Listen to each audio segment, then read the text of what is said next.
So after we are all old and gray, well, you might have answered this, but let's see. If once we're all old and gray and Aziatix has this legacy of albums thus far, what's the one song that you're like, this is Aziatix? Listen to this is it. You're looking at me? Anybody. Let's see. One song, though. One song. That's a tough one. Yeah, that is a tough one. It doesn't have to be necessarily like, just this is. But it might not have come out yet. That's true. We'll pretend like. Just from our 2 albums, we'll see which one it is. Every year it'll change. Every time I interview, it's gonna change. I'm gonna have to say History. Because it's our story, Yeah, that's what we're trying to do. Okay. And I think, and I don't think you achieve that until the last few minutes of your life, to tell you the truth. You know what I'm saying? Like, it's a never-ending thing. So, I think it's definitely reflects our lives and a lot of other people's lives too. Yeah. All right. So we're gonna get a little personal. What is your best story or memory about the band member next to you? We can start with Flowsik. Wait, so my most memorable moment with Ed and Nicky individually? Individually? Or that's a confusing question. Like, Nah, so it's like one thing I remember him, like one thing, and Okay. I think Eddie was when I first met him. Okay. Yeah. Which was when we played ball. Actually, this every Sunday they have like an open court, so like people come through and pay a few bucks and they do pickup games. And then I was there doing pickup games, and then I met Eddie through a mutual friend. That was for me too. I think he was really good at ball. No, he was good too. But and then next thing you know, I'm going to a publishing company to try to find a publishing deal, and he happens to be there. And then I'm like, "What are you doing here?" He's like, "Yeah, man, I work here." I'm like, all right, great. Yes, and then from there, we kept building, you know what I'm saying? And for Nicky Young was when I first met him too. He has 5 records out in Taiwan and mainland China right now. And to me, it's like, I'm not too familiar with the C-pop scene or the K-pop scene. So when I met Nicky Young, I was like, who is this guy? I thought it was just like a normal dude. I was like, yo, what's up, I am a normal dude. Nah, and then I really didn't think nothing of him until we went to Singapore for I think promotions, and then when we were outside in the streets, everybody is chasing this guy, begging for pictures and autographs. I'm like, yo, who is this guy? Hold on a second. He's exaggerating, guys. No. I'm gonna buy you a steak dinner today. No, I'm not kidding though. And then, sooner or later I realized, okay, this guy's an established artist with 5 records out in China and Taiwan, and I was like, all right. Nice to meet you, man.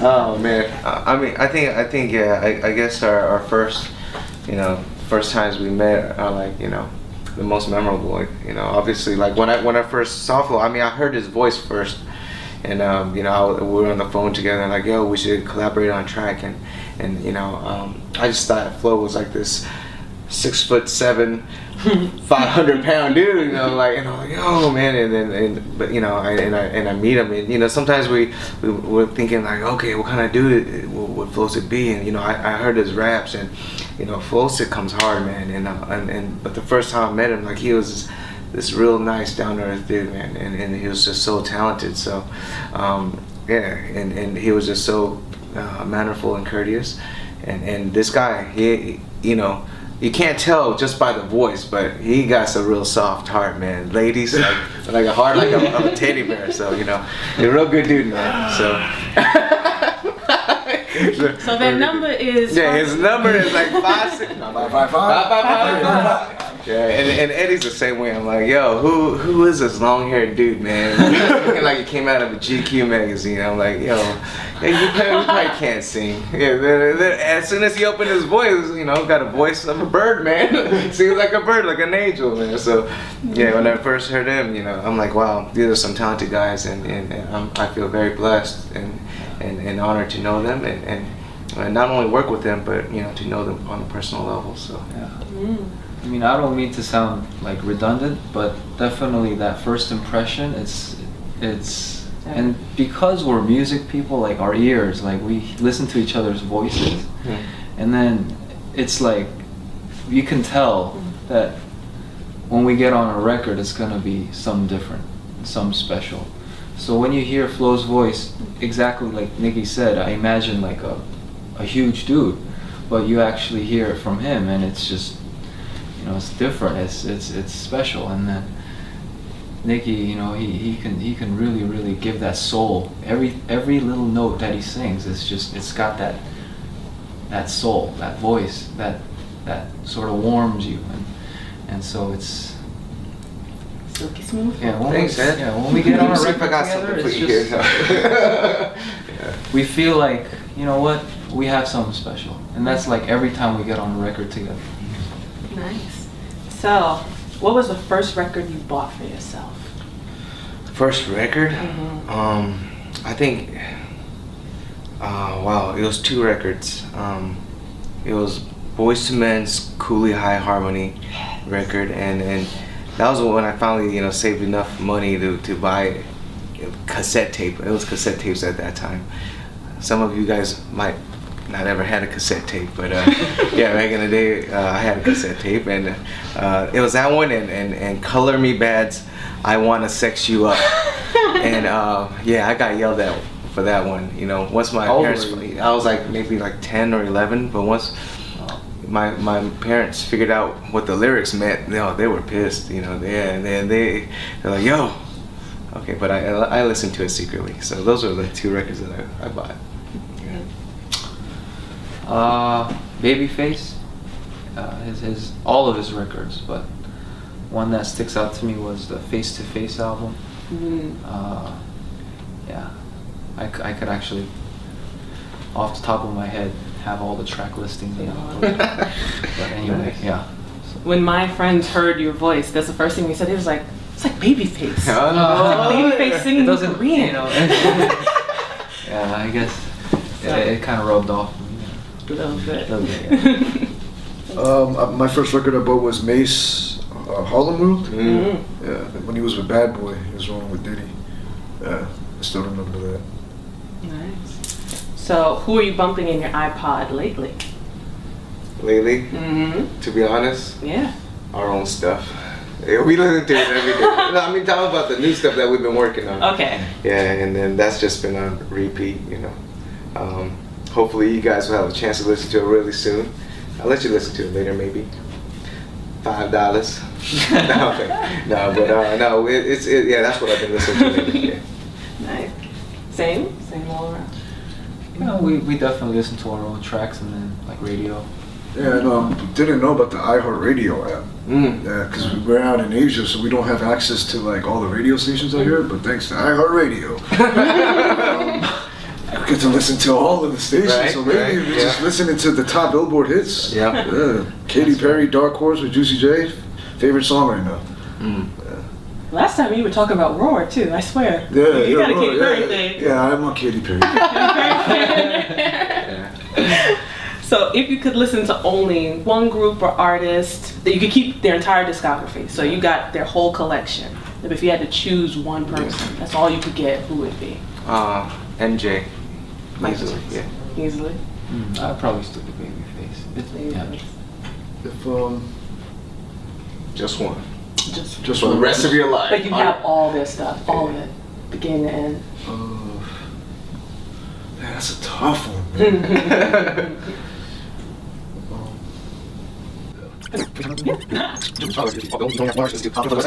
Flowsik.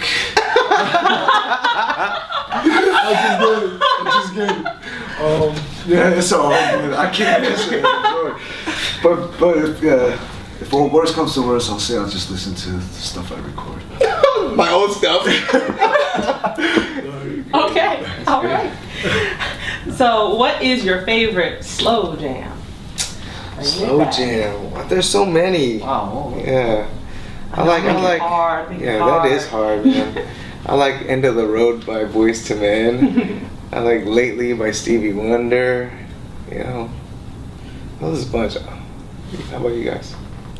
You're Babyface for sure. Babyface. Yeah, but when it comes to slow jams, So one Babyface song. there's actually one called Slow Jam. You're not gonna pick that one, are you? I don't know. No. Well, I'll Make Love to You is, Oh, that's is a a great song song, that's written yeah. by Babyface. Yeah. Yeah. All right, I'll let that one go.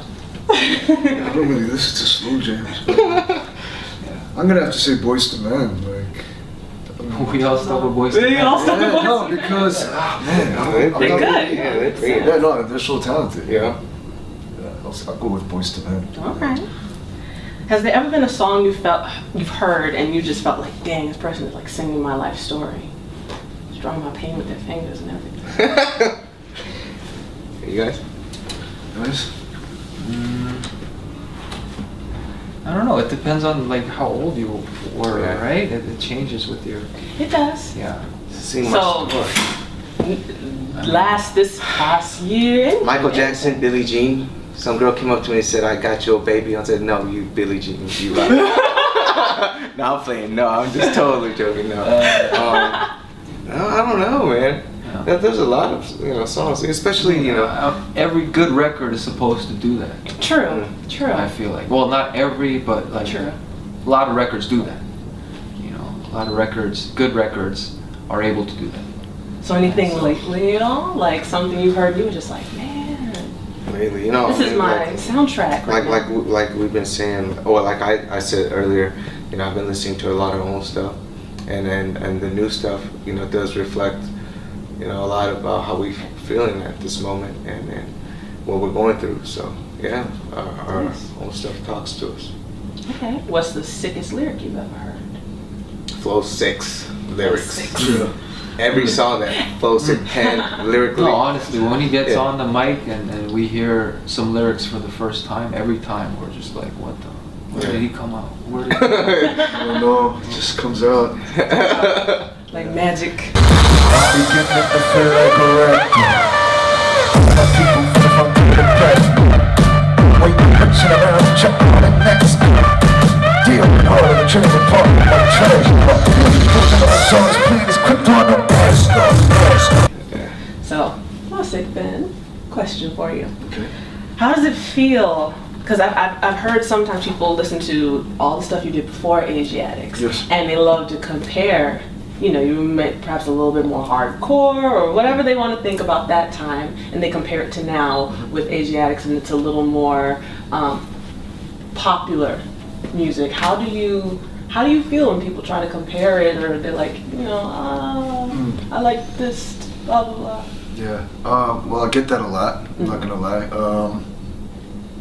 First off, as an artist, I think it's a blessing in disguise because I get to grow as musically. Like I get to grow. I get to bust out my bubble from just hip hop, and then get to incorporate new sounds that I have learned and try to become a fresher artist every day. So, very grateful for that. I mean, as far as when people compare the past and the new, yeah, I mean, once again, I'm using everything that I'm learning and incorporating into music, into a record. So, it doesn't really discourage me as much. Yeah, I'm not gonna lie. The reason why a long time ago the raps were so hard was because I was a huge gangster rap fan. Yeah, like I wasn't a gangster kind of guy, but gangster rap gave me confidence. It made me feel cool. It made me feel like I could do things that I never imagined that I could do. You know what I'm saying? So that's why the energy of gangster rap is I use that energy in my own way. Then and now I guess it's still there, but with new things. Thanks to these guys, I get to try new things, and yeah, I think it's a blessing. Nice. And Eddie, so you were a solo artist in Korea, and you had at least 2 or 3 albums that came out, and they were really, really good. And you listened to them? I did.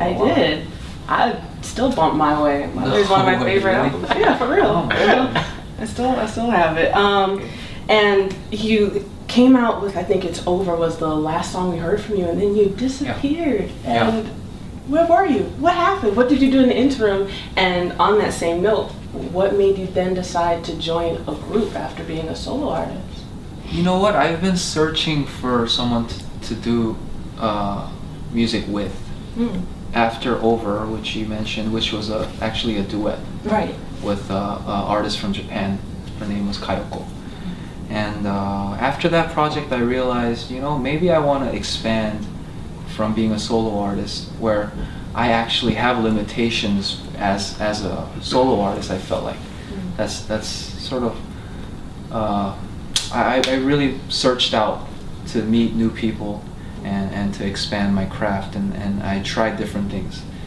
So it took a while for me to really release a new album, but that was a growing process for me. So in New York, I try to find friends that I could make a band with, we tried like this electro funk band, and I try to write songs for other artists, and I continued to do that. So I think that process led me to meet these guys, and so that was why I sort of left my solo career on hold for a little bit. Okay, well, we're glad you're back. And Nicky, Flowsik already mentioned it. You are ridiculously famous in the Mando pop scene, and how did you decide to come back to being in a group again? Because you were in a group before, actually. I mean, like I said before, after meeting these guys, they're just so talented, and the music that we make together, you know, I get to experiment with new stuff, try out new stuff, and just working with these guys, I feel like there are no limitations. As before, you know, when I was doing my own stuff, you know, it's a lot more, you know, a lot more love songs, a lot more on like the slower tip. But you know, I feel like it's almost like a tight rope now. Like, and I think these three strands are you know, stronger than me by myself. And working with these guys, I think, you know, it brings the best out of me too. And it's just great working with people on music, and these guys are so talented. So that's dope, and this is why I'm here, and this is why we continue to do this. Just hear me out, 'cause I got something to say. You hear me calling, but still walking away. This pain inside just won't go away. And babe, I can't watch you slipping away. I'm slipping, grip on my heart tapped out from submission. Better